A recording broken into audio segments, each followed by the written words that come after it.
just to follow through on that, that's really what we had in mind when the consortia directors with the symposium committee started this effort. We did not think this would be the end of our discussion of change and the Anthropocene and the responsibility of the Smithsonian to actually address it. So we will go on.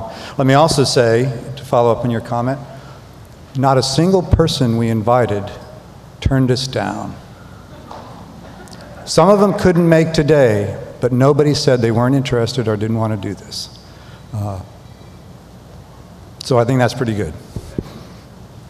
I'm going to end right now, and just in time to invite you all out into the rotunda for reception so we can have audience participation, can all talk about these issues while we're relaxing a bit out there rather than this forum. Before I say a few more comments, I just would like to thank a few people that made this happen. First of all the speakers and panelists that made such an effort to come here. We really are happy that you were, not happy, we're overjoyed that you liked the vision that we presented for you to participate in, so it's great that you could come.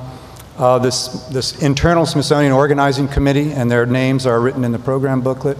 We had so much fun deciding how we were going to plan this that I think this committee will continue on. We're going to tomorrow spend a good chunk of the day trying to figure out how we're going to continue this discussion and what sort of forum the Smithsonian can have. So it was great that that committee was able to come together in that way. The Natural History Museum, this is a great venue to discuss all these issues. We crossed everything from art to history to science to the environment to astrophysics. That takes place across the entire Smithsonian, but we had this one museum to come and talk about it, so it was great that we're here. I'd particularly like to thank Eric Hollinger, who's co-chair of the Museum Greening Task Force here. And you may not have noticed, but this may be one of the most sustainable conferences you've been to. Everything you ate and drank and ate on is compostable. It all will go to be composted. There was not a single plastic bottle on the table here. We made an effort to make sure that people had glass, reusable glass. You drank bird-friendly coffee. And all of our guests, all of our speakers and panelists walked from their home institutions to the Smithsonian. Well, that last one is not quite true, but we'd like to eventually get down to a zero carbon footprint when we get together and meet like this. That will take a while, but I think it's one of our goals.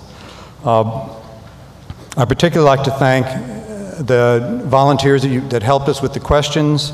Liza, Ida, Lucia, Wena, and Suzanne, who were vigilant in collecting those questions and getting them up to us and tugging on our jackets to make sure we knew the questions were coming in.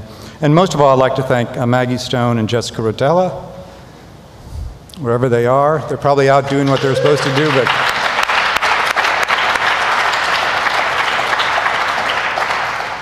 they really helped us get all this together. What my take when I look at what was said today is I kind of look across the age of humans, in the planet Earth and the age of humans, and I see a number of different kind of changes. And I think Scott Wing started to point this out, and I'd kind of like to build on it a little bit just as a final comment. Long ago, when civilization was beginning, there was this feeling that people were at the center of the universe. On top of that was the idea that the universe was infinite.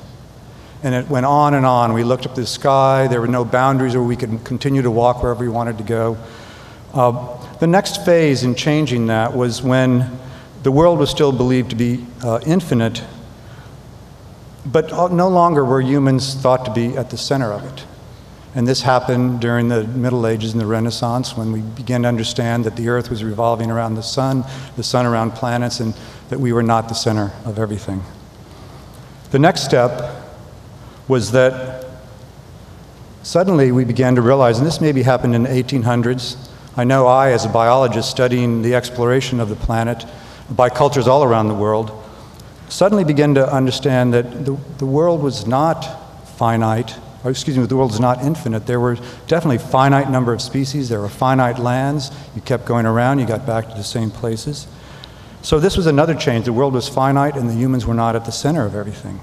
And this final stage, which may be the definition of the Anthropocene itself, is that the world is finite and suddenly we're back at the center of things. And that it's finite in many ways. It's finite in terms of resources, in terms of space, in terms of carrying capacity.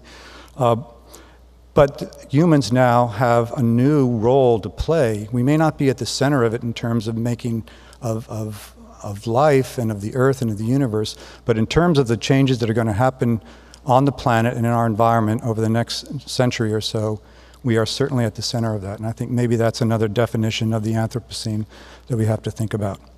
So let me thank everyone again for coming. Please let's go outside and continue to discuss all this, and we'll make progress. Thank you very much.